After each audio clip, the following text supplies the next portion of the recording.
Hello guys, welcome to the channel. My name is Sunny Chaudhary. ये मेरी YouTube की पहली वीडियो है। मैं तुम्हें कुछ याद दिलाने के लिए आया हूँ। क्या हुआ तुम्हारे न्यू ईयर रेजोल्यूशन का? तुमने न्यू ईयर रेजोल्यूशन लिया था ना? क्या हुआ उन प्रॉमिसेस का जो तुमने लिए थे 25 में? नहीं हुए ना पूरे? विंटर आर्क चैलेंज कहाँ गया तुम्हारा विंटर आर्क चैलेंज? ये सब रेजोल्यूशन फिर से लोगे और फिर से ये सब कंप्लीट नहीं कर पाओगे? यही करना है क्या? आगे बढ़ो यार, फिटनेस पे ध्यान दो। ये सब मैं किसी को जज करने के लिए नहीं बोल रहा हूँ। ये बस एक रिमाइंडर है कि तुम्हें अपने परफॉर्मेंसेस को क्यों पूरा करना चाहिए, क्यों ज़रूरी है ये सब। तुम्हें डिसिप्लिन क्यों रहना चाहिए, कंसिस्टेंसी क्यों ज़रूरी है तुम्हारे लिए। इसलिए मैं नेक्स्ट 5 to 10 मिनट जो भी बोल रहा हूँ वो ध्यान से सुनना, ठीक है? मैं अज्यूम करके चल रहा हूँ कि तुम किसी स्कूल के बच्चे हो, कॉलेज के बच्चे हो, या फिर किसी एज ग्रुप के हो पर्टिकुलर, जैसे 15 से 30 साल में अज्यूम करके चल रहा हूँ, ठीक है? तो तुम्हें बता दूं कि फिटनेस तुम्हारे लिए कितनी इंपॉर्टेंट है। अपने ही एग्जांपल लेता हूँ। पहले मैं कुछ ऐसा था और 21 दिन का चैलेंज लेने के बाद मैं कुछ ऐसा हो गया। और फिर मैंने कुछ टाइम बाद एक 30 डेज़ चैलेंज किया जिसमें मैं पहले कुछ ऐसा था एंड देन फिर ऐसा हो गया, ठीक है? बट इन दोनों चैलेंजेस को कंप्लीट पूरी तरह से नहीं कर पाया था, मतलब 100% एफिशिएंसी नहीं थी मेरी, फुली कंसिस्टेंसी नहीं था। जिसकी वजह से मेरे को लगता है कहीं न कहीं कि मेरे को फिर से चैलेंज लेना चाहिए, फिर से अपने ऊपर ट्रांसफॉर्मेशन करनी चाहिए, अपनी ट्रांसफॉर्मेशन करनी चाहिए। क्योंकि discipline, consistency is the key to success. Perfection is not the key to success. Maybe a perfect student or a perfect person be successful in life, but a consistent and disciplined people are always successful in life. मैं थोड़ा सा hesitate कर रहा हूँ क्योंकि ये मेरी first video. मैंने आपको बताया मैं कभी कैमरे के सामने बोलता नहीं हूँ, लेकिन आज सोचा यूँ कि हाँ बोल लूँ, किसी और को भी मोटिवेट करूँ यूँ कि नहीं तुम्हें आगे बढ़ना है और ज़िंदगी में कुछ करो। मैंने डिसाइड किया 100 डेज चैलेंज का। चैलेंज काफ़ी सिंपल है और ज़्यादा कॉम्प्लिकेटेड नहीं है। चैलेंज के अंदर ज़्यादा मैंने चीज़ें कवर नहीं की हैं, काफ़ी सिंपल रखा है जिससे कि मैं एक बेसिक लेवल पे अपनी कंसिस्टेंसी बिल्ड कर सकूँ, अपने अंदर डिसिप्लिन बिल्ड कर सकूँ और टाइम को मैं एफिशिएंटली मैनेज कर सकूँ। That's why I decided to take this challenge. Challenge के अंदर और वर्कआउट है मेरा बेसिकली, क्योंकि फिजिकल फिटनेस मेरे को लगता है सबसे पहले आती है। मैंने कुछ वर्कआउट प्लान बनाया है, वो मैं आपको बता रहा हूँ। Monday, Tuesday and Wednesday. Monday को अपना चेस्ट एंड ट्राइसेप, ट्यूसडे को बैक बाइसेप, वेडनेसडे को शोल्डर एंड लेग्स का वर्कआउट रहेगा, ठीक है? और इसके अंदर जो भी है, जो भी मैं एक्सरसाइज कर रहा हूँ, जितने उसके रेप्स कर रहा हूँ, जितने सेट्स कर रहा हूँ, कितने वेट से कर रहा हूँ, वो उस सबको मैं स्ट्रिक्टली मैनेज करूँगा। उस सबका चार्ट मैं बनाऊंगा और आपके साथ एक फोटो एज अ वीडियो में ही शेयर करूंगा, ठीक है? अब कुछ लोग बोलेंगे ये तो 3 दिन का ही प्लान है। नहीं भाई, स्टार्टिंग के 3 डेज ये रखना है एंड देन रिपीट करना है 3 डेज को। एक मसल को हमें 2 बार ट्रेन करना है एक वीक में, जिससे कि अच्छी स्ट्रेंथ बिल्डअप हो, अच्छी रिजल्ट्स आए। और कुछ बोलेंगे कोर कोर की एक्सरसाइज नहीं है। भाई मेरे अंदर इतनी स्ट्रेंथ सही बताऊं नहीं है कि मैं कोर को अभी ट्रेन कर पाऊं। आपके अंदर हो, आप ऐड कर लेना।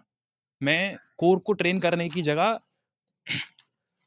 एक दिन हफ्ते में रनिंग किया करूंगा और स्ट्रेचिंग किया करूंगा प्रॉपर, जिससे कि इंडोरेंस भी डेवलप हो। अब आते हैं डाइट के ऊपर। डाइट कुछ नहीं है, protein supplements, creatine, milk, soya chunks and चने, ये रहेगा अपना। और इसके अलावा हॉस्टल फूड जो भी जीने के लिए मिलता है यहाँ पे।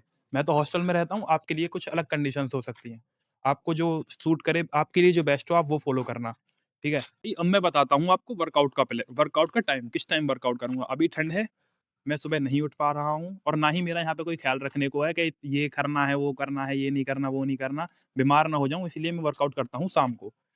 पूरे जनवरी यानी कि अप्रॉक्स 30 डेज मैं वर्कआउट करूंगा शाम को। 1 फेब से मैं वर्कआउट करूंगा सुबह मॉर्निंग में, क्योंकि मॉर्निंग में टाइम से उठना भी जरूरी है और उस टाइम तक थोड़ी ठंड कम हो जाएगी, बीमार होने का इतने पॉसिबिलिटीज नहीं होती, ठीक है? अब आते हैं रियलिटी चेक्स पे। क्या क्या हडल्स आएंगे, क्या क्या मेरे को परेशानी आएंगी, ऑब्स्टेकल्स आएंगे इस चैलेंज के अंदर, कहाँ पे मेरा चैलेंज टूट सकता है, मतलब मैं थोड़ा डाउन हो सकता हूँ। फर्स्ट है तो मेरे एग्जाम्स हैं, मई लास्ट में माइनर एग्जाम्स 7 डेज के होते हैं अप्रॉक्स। 7 सब्जेक्ट है, 7 डेज। उस टाइम पे मैं वर्कआउट इतना इंटेंसली नहीं कर पाऊंगा जितना कर रहा हूँ, कम करूंगा। अगर मान लीजिए एग्जाम्पल से बता रहा हूँ, मैं एक एक्सरसाइज के 4 सेट कर रहा हूँ तो उस टाइम पे 2 सेट करूंगा, 30 से 35 मिनट का वर्कआउट करूँगा, उससे ज़्यादा नहीं कर पाऊँगा क्योंकि पढ़ाई को भी इम्पोर्टेंस देनी है। अभी मैं स्टूडेंट हूँ, तो मेरे लिए पढ़ाई ऑल्दो फर्स्ट प्रायोरिटी होनी चाहिए, लेकिन हेल्थ को भी कंसिडर करना चाहिए। इसीलिए मैं कम टाइम दूँगा वर्कआउट को। और सेकंड हर्डल आएगा जिस टाइम होली, होली पे सारे बच्चे घर चले जाते हैं, मैं भी चला जाऊँगा। उस टाइम पे मैं जिम नहीं जा पाऊँगा घर पे, तो मैं क्या करूँगा, एक तो रनिंग करनी है 1.5 किलोमीटर्स डेली, एंड सेकंड जितने भी मेरे पास घर पे इक्विपमेंट्स हैं, उन सब से वर्कआउट करूँगा। फुल बॉडी वर्कआउट होगा, उसमें ये नहीं होगा डे वाइज़ आज चेस्ट, आज बाइसेप। इसी के साथ मेरा सारे ऑब्स्टिकल्स खत्म हो गए और मैं 100 डेज़ चैलेंज ऑलमोस्ट कंप्लीट कर लूँगा। लेकिन कुछ अनवांटेड कंडीशंस होती हैं, जैसे कि बुखार आ जाए, मान लो कुछ ज़्यादा ही बीमार हो गए या फिर कुछ अलग ही बीमारी हो गई, मलेरिया हो गया, टाइफाइड हो गया, उसमें दिक्कत हो सकती है। उस टाइम पे छूट सकता है, लेकिन वो भी ऐसा नहीं कि छोड़ ही दूँगा। 1-2 दिन का ब्रेक होगा जस्ट, वरना तो pray for the God, pray for the best, ready for the worst, वही वाली सिचुएशन है, ठीक है? आपने भी डिसाइड किया है कि आपको इस साल अपने अंदर कुछ चेंज लाना है, तो इस अपकमिंग चैलेंज को फॉलो करो।